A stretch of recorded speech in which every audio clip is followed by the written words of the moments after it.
In this video, when we use the term system, we're not referring to any particular political, cultural, or religious system. Instead, we're referring to what seems to underlie all of these, what drives a multitude of human behaviors and mental states like anger and anxiety. It's essentially the enslavement to the whims of our environment. As we reflect on the human condition, it becomes apparent that many of us are significantly influenced and controlled by the world outside ourselves. Our happiness often hinges on getting what we desire from this external world, and conversely, we experience sadness when it takes things away from us. The approval and disapproval of others affect us profoundly. Praise uplifts us, while dislike makes us miserable. Interestingly, the more we desire something, the more we're willing to sacrifice to obtain it. Conversely, the more we oppose something, the higher price we're willing to pay to avoid it. These cycles of desire, aversion, love, hate, like, and dislike leave us in a perpetual state of fear, making us susceptible to manipulation through shaming, blaming, and the allure of external entities like large corporations, political parties, and cults, all seeking something from us. In this way, the world governs us, dangling carrots on sticks like a donkey rider, and most of us immediately follow from birth to death, much like cattle. However, what if we were to reject the carrot? What if we chose to escape this system? The ancient philosophy of Stoicism revolves around attaining freedom from the whims of our environment. It's important to note that achieving freedom from this system doesn't involve destroying our surroundings. The external world isn't to blame. The universe functions as it does, and while we do have some influence, we ultimately cannot control it.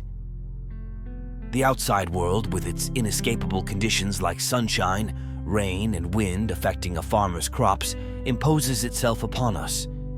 These conditions aren't the system, rather. It's our enslavement to them that constitutes the problem. So, why do we allow the waves of fate to swiftly sweep us away? Why do even the smallest misfortunes and bits of luck manipulate our emotions like puppeteers? Epictetus, a Stoic philosopher, provides insight into this. Men are disturbed, not by things, but by the principles and notions they form concerning things.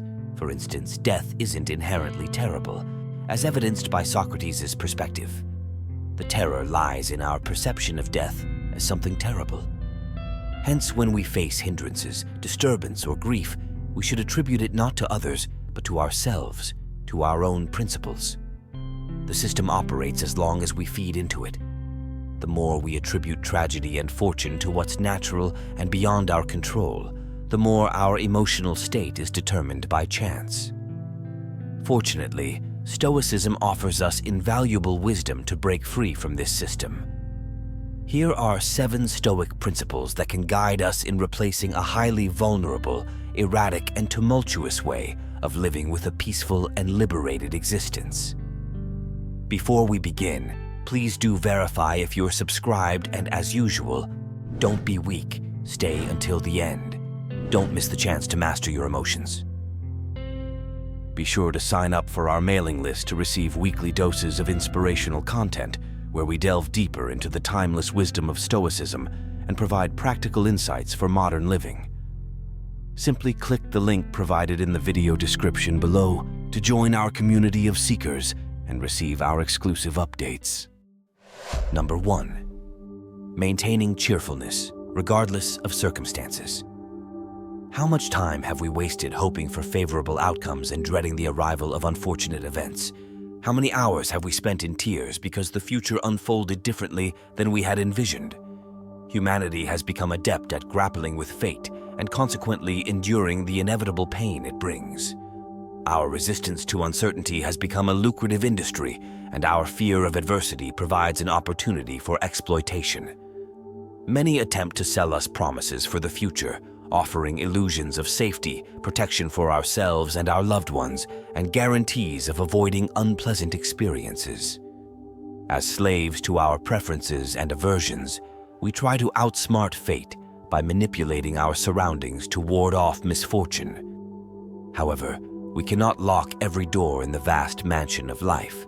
nor can we patrol every street and alley of reality. Despite investing substantial time, effort, and money in protective measures, fate always prevails.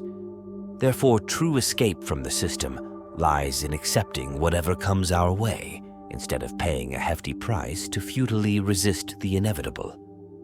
By embracing this perspective, we are less likely to allow others to capitalize on our fears and will experience less disturbance when adversity strikes. Seneca eloquently stated, "Why then should we be angry? Why should we lament? We are prepared for our fate. Let nature deal as she will with her own bodies. Let us be cheerful whatever befalls, and stoutly reflect that it is not anything of our own that perishes." Number 2, diminishing concern for reputation. Stoics view reputation as a preferred indifferent. It's pleasant to possess, but not essential for happiness. Moreover, like anything external, reputation is ultimately beyond our control. Some individuals spend a lifetime meticulously crafting a good reputation, only to see it shattered by a single misstep.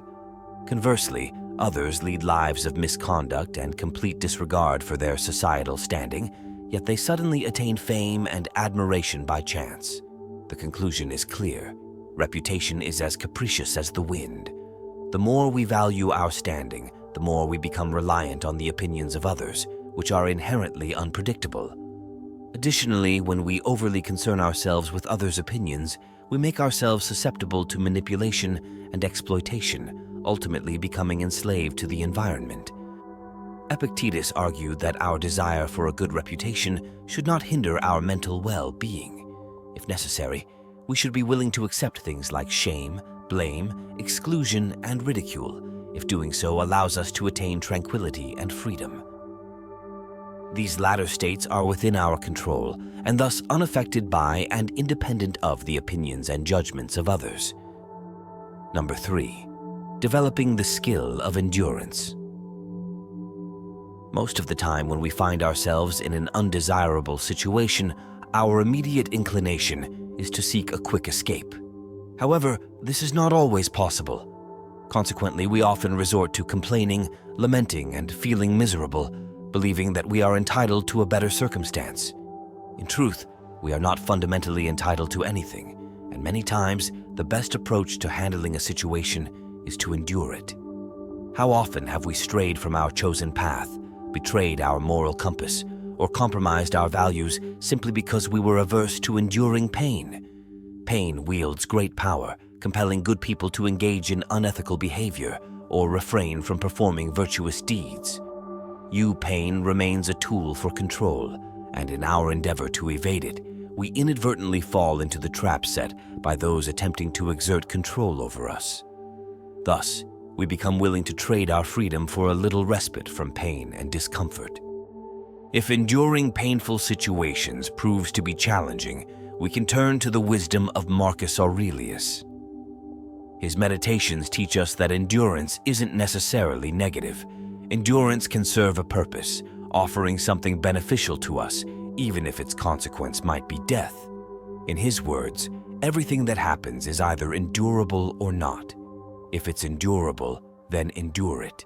Stop complaining. If it's unendurable, then stop complaining. Your destruction will mean its end as well.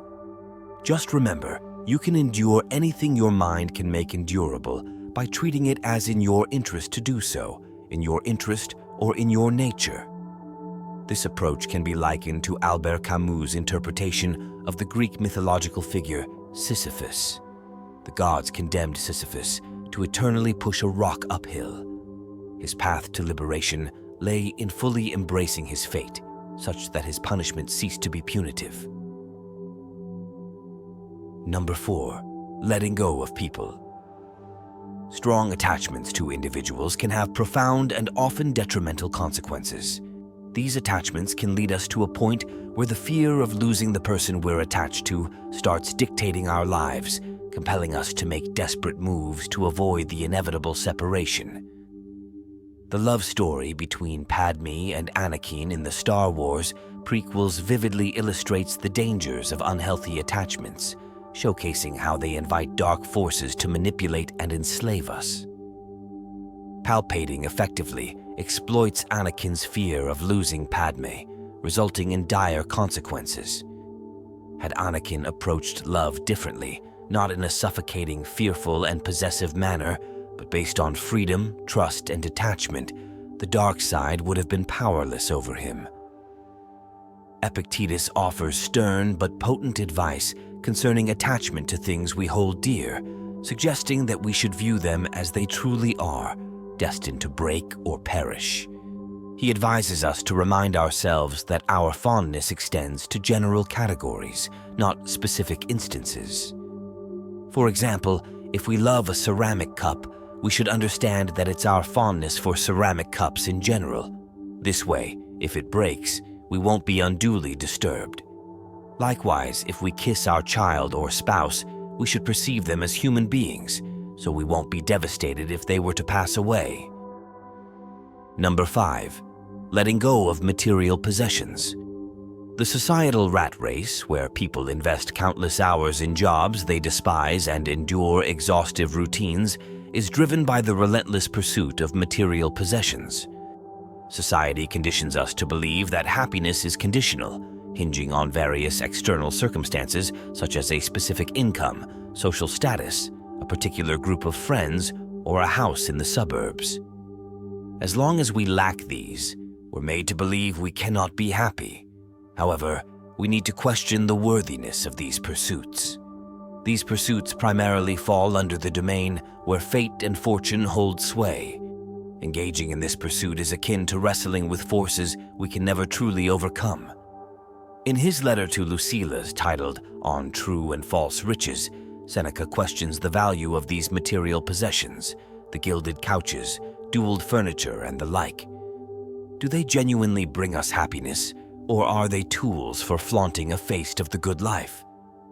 Seneca argues that our happiness should not be contingent on anything external, whether it's riches like gold and silver, or even the most basic necessities like water and porridge. This perspective renders us independent of external circumstances, regardless of how trivial. Seneca further contends that true freedom is enjoyed not by the person slightly influenced by fortune, but by the individual over whom fortune holds no power whatsoever. He refers to the words of his teacher, Aurelius, emphasizing that dwelling on these ideas allows us to strive not merely to appear happy, but to genuinely be happy, finding contentment within ourselves rather than seeking validation from others. Number 6. Empowering our responses. When faced with provocation, insults, or any attempts to offend, our instinctive reaction often leans towards anger and hostility. In this way, the system grants others the power to make us feel bad, allowing their behavior to influence our own actions. This inadvertently ties our happiness to the actions of others. Individuals displaying unpleasant traits such as being obnoxious, toxic, narcissistic, or psychopathic can infiltrate our lives, much like persistent rain clouds hoping to shower us with their malice, aiming to make us suffer.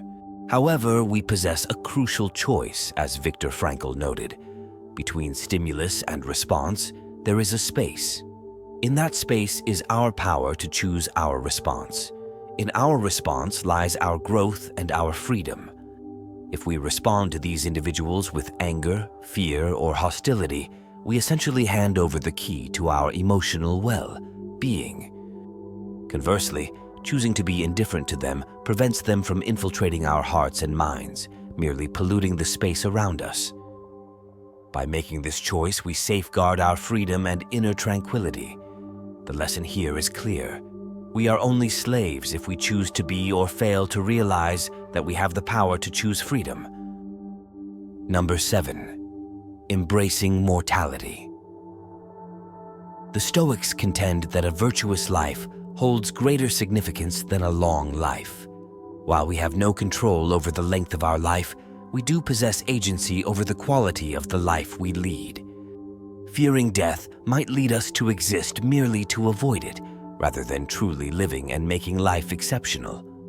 This fear prompts us to constantly evade even the slightest hint of danger and seek circumstances that provide an illusion of safety, turning us into anxious sheep following any shepherd promising another day of light. However, no shepherd can save us from life's inevitable consequence, the disintegration of our perceived selves and the return of our physical bodies to nature. Fearing death is futile and worse, dangerous, potentially preventing us from living courageously and virtuously. Marcus Aurelius argues that death too is a natural occurrence akin to growth, maturity, or the first gray hair. Everything comes into existence, passes away, and transitions. A thoughtful person should anticipate death not with indifference, impatience, or disdain, but by acknowledging it as one of life's inevitable events. In the same way we anticipate a child's emergence from its mother's womb, we should await the hour when our soul will emerge from its earthly vessel. And that's it for today. I really hope you liked this video. Please be sure to check out the e-book here in the pinned comment. I guarantee you will like it. If you've made it this far, comment something so I know you watched until the end. For your attention, thank you very much.